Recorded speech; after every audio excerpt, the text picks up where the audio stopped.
In diesem Video möchte ich mit dir über DMT sprechen. Was ist DMT? Und ich möchte natürlich auch über meine DMT-Erfahrungen mit dir sprechen. Falls du dich noch nicht mit dem Thema DMT beschäftigt hast, möchte ich dir jetzt mal ganz kurz erklären, was DMT eigentlich ist. Es gibt auch ein tolles Buch, heißt DMT, das Molekül des Bewusstseins. Und die Wissenschaftler haben festgestellt, dass DMT, also das wird in der Mitte vom Gehirn produziert. DMT ist ja einfach das Molekül, was verantwortlich ist, was hauptsächlich ausgeschieden wird, wenn der Fötus, also wenn ein Baby in den Körper kommt, oder wenn du stirbst, dann wird der ganze Körper mit DMT überflutet. Wenn du einschläfst, dann wird DMT ausgeschüttet.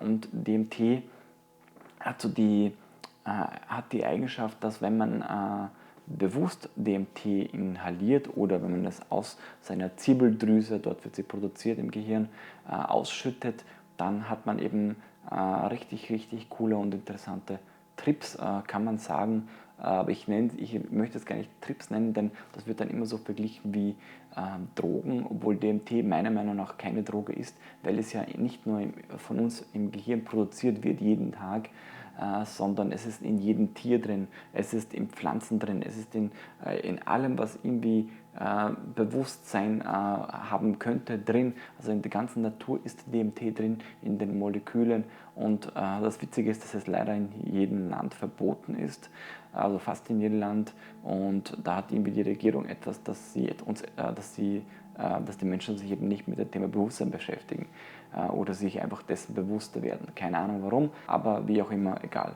Also ich selbst bin kein Freund von DMT rauchen oder nehmen als Droge, sondern ich öffne da immer mein drittes Auge, sprich ich aktiviere meine Zirbeldrüse und dort kann einfach selbst DMT fließen, und ich möchte jetzt hier einfach eine kleine Videoserie starten, wo ich einfach über meine DMT-Erfahrungen mit dir spreche. Viele sagen auch, DMT kann gefährlich sein. Ich sage dir aber, DMT ist das Gegenteil von gefährlich. Es ist eigentlich das, was du wirklich bist. Ja. Es ist die totale Wahrheit. DMT ist reiner Seinszustand. Ich habe viele DMT-Erfahrungen und Erlebnisse gehabt. In meiner letzten Erfahrung, beziehungsweise wenn du das Video siehst, kann es schon die vorletzte gewesen sein, hatte ich sogar ein geniales Erlebnis. Das wird das 4. Video dieser Serie sein, wo ich sogar zum höchsten Bewusstsein im Sein gehen konnte und 8 Stunden mit den Höchsten namens Alles, was ist, reden konnte und dort wirklich 8 Stunden diskutiert habe, und ich habe natürlich alles aufgeschrieben. Also im Video 4 dieser Serie kannst du das Gespräch, was ich dort geführt habe mit den höchsten Bewusstseins- oder Kollektivbewusstsein, eben anschauen, was ich da mit ihnen gesprochen habe. Ich möchte gar nicht zu viel verraten, was man da alles erlebt, wenn man DMT erfährt, beziehungsweise sich die Zirbeldrüse öffnet oder das dritte Auge und DMT wirklich ausgeschüttet wird. Ich habe mir da diese Erlebnisse eben so lebensverändernd sind. Viele haben ja auch Angst davon, und ich möchte einfach auch die Angst davon nehmen, weil Angst ja in diesem Zustand, wo DMT da ist, nicht existiert. Ja, dass wenn deine Seele den Körper verlässt, dann existiert Angst nicht, denn Angst ist nur in der Dualität erfahrbar, und das musst du dir einfach so vorstellen, wie wenn du jetzt so zum Beispiel durch einen Tunnel oder durchs Universum geschleudert wirst, dass eben viele glauben, wenn ich diese Erfahrung mache, dann bekomme ich Angst, und so Höhenangst oder solche Dinge, die wird man einfach nicht haben. Das muss man sich dann einfach so vorstellen, wie wenn man das dann erlebt, denkt man sich einfach nur, wie cool, und man fühlt sich irgendwie so, wie man nach Hause kommt. Also so kann man das vergleichen, dass ich dir einfach ein bisschen die Angst über das Thema nehme, falls du Angst hast, weil ich in meinem letzten Video zu dem Thema Zirbeldrüsenaktivierung, also hier, falls du das noch nicht kennst, haben ein paar eben gesagt, ich habe Angst und so weiter, um meine Zirbeldrüse zu öffnen. Also keine Sorge, es ist nicht so, dass man von heute auf morgen seine Zirbeldrüse öffnen kann, sondern da muss man wirklich üben, trainieren. Es ist wie im Fitnesscenter, irgendwann kann man dann ab einem gewissen Gewicht eben auch eben höhere Gewichte stemmen. So ähnlich wird das sein. Ich möchte auch gar nicht zu viel verraten, ich möchte einfach gleich in das Thema einsteigen.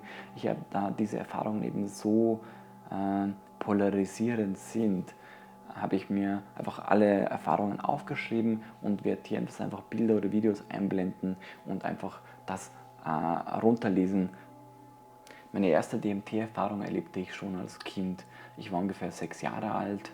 Damals hatten meine Eltern immer viele Gäste zu Besuch. Ich wusste nicht warum, aber ich war eines der Kinder, die lieber mit den Erwachsenen am Tisch sitzen wollten, anstatt irgendwelchen Unfug zu treiben oder zu spielen.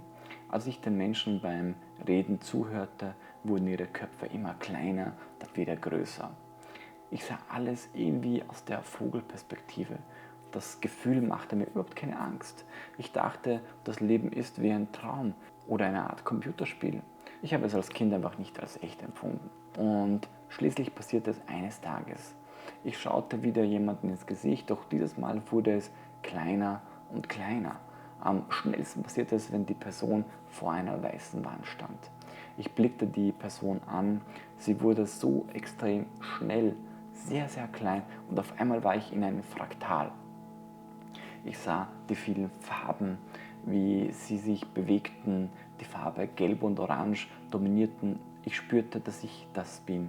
Das passierte in einer Lebensphase, in der meine Eltern eine große Krise zu bewältigen hatten.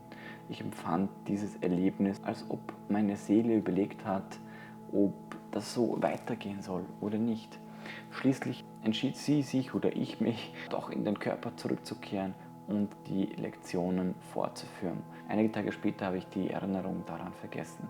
Erst ungefähr 20 Jahre später konnte ich mich durch eine ähnliche Situation in meinem Leben wieder daran klar und deutlich erinnern, als wäre es gestern gewesen. Heute weiß ich durch außerkörperliche Erfahrungen, dass im Jenseits die Ebene 49 von multidimensionalen Fraktalen bewohnt wird. Zunächst habe ich dieses Ereignis nicht verstanden und ich dachte, es sei nur eine Einbildung.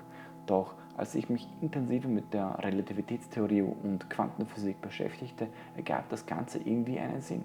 Ich werde dir einfach mal ein paar Beispiele dazu geben. Zum Beispiel das Zusammenspiel von Zeitdilatation und Längenkontraktion sorgt dafür, dass sich zwei Bezugspunkte im physikalischen Universum von der Größe ändern, wenn eines dieser Punkte sich schneller bewegen sollte. Als Beispiel, nehmen wir an, du bist 1,70 Meter groß. Würdest du mit 99,999999% Lichtgeschwindigkeit fliegen, dann schrumpfst du für einen ruhenden Beobachter auf lächerliche 0,24 mm zusammen. Allerdings sieht der Beobachter dich weiterhin in voller Breite. Würdest du dich mit 100% Lichtgeschwindigkeit bewegen, dann wirst du das sehen, was hinter dem Schleier ist. Denn 100% Lichtgeschwindigkeit bedeutet, du trittst in den Nichtraum, Nichtzeit ein und verbindest dich mit allem, was ist. Schauen wir uns kurz die Zeitdilatation von Einstein an, um das noch klarer zu verdeutlichen. Nehmen wir an, du fliegst mit einem Raumschiff ins Weltall. Nehmen wir an, dein Raumschiff fliegt mit 1% der Lichtgeschwindigkeit eine Stunde lang. Dann würde auf der Erde 1 Stunde und 18 Sekunden vergangen sein. Würdest du dich eine Stunde lang mit 50% Lichtgeschwindigkeit fortbewegen, wären auf der Erde 1 Stunde und 9 Minuten vergangen. Sagen wir, du fliegst mit 99,9% der Lichtgeschwindigkeit eine Stunde lang durchs All, dann wäre auf der Erde ein Tag vergangen. Und jetzt sagen wir, du fliegst mit 99,9999% mit Lichtgeschwindigkeit eine Stunde lang, dann ist auf der Erde bereits ein Monat vergangen. Würdest du nun mit 99,999999% der Lichtgeschwindigkeit fliegen, dann wäre ein Jahr auf der Erde vergangen. Also würdest du irgendwie die 100% Lichtgeschwindigkeit erreichen, dann wärst du in einem Raum, wo Zeit nicht existiert, da alles, was irgendwie geschehen könnte, schon längst geschehen wäre. Das ist die berühmte Zeitdilatation aus der Physik. Aber wenn wir schon über die Relativitätstheorie und Quantenphysik reden, möchte ich dir noch ein weiteres Beispiel geben. Kennst du vielleicht die relativische Massenzunahme? Falls nicht, dann pass gut auf, das könnte dich interessieren. Nehmen wir jetzt an, du wiegst 70 Kilo und du fliegst durchs All. Sagen wir mal, du fliegst mit 1% der Lichtgeschwindigkeit, dann würdest du 70,35 Kilo wiegen. Fliegst du mit 50% der Lichtgeschwindigkeit, dann würdest du 80,8 Kilo wiegen. Beschleunigst du auf 99% der Lichtgeschwindigkeit, dann wiegst du sagenhafte 496 Kilo. Und jetzt sagen wir, du fliegst mit 99,9999% der Lichtgeschwindigkeit, dann hättest du 49.500 Kilo. Würdest du dich nun mit 99,9999 und 99% der Lichtgeschwindigkeit fortbewegen, hättest du 495.000 Kilo. Das bedeutet, wenn du irgendwie 100% Lichtgeschwindigkeit erreichen würdest, würdest du unendlich wiegen. Anders gesagt, du wirst zu allem, was ist, da du so schwer wie alles, was ist, bist. Das meinen die Religionen mit dem Wort Ewigkeit. Unendlich Gewicht, unendlich Raum, unendlich Zeit. Und das Wort unendlich steht auch für kein Gewicht, kein Raum und keine Zeit. Darum heißt es auch Relativitätstheorie. Das war so eines meiner ersten Erlebnisse mit dem Thema DMT, denn DMT wird ausgeschüttet, wenn man einfach das physikalische Universum verlässt. Und wenn du neugierig bist, was ich in meinem zweiten Trip erlebt habe, dann klick einfach auf dieses Video und schau dir einfach die zweite DMT-Erfahrung an.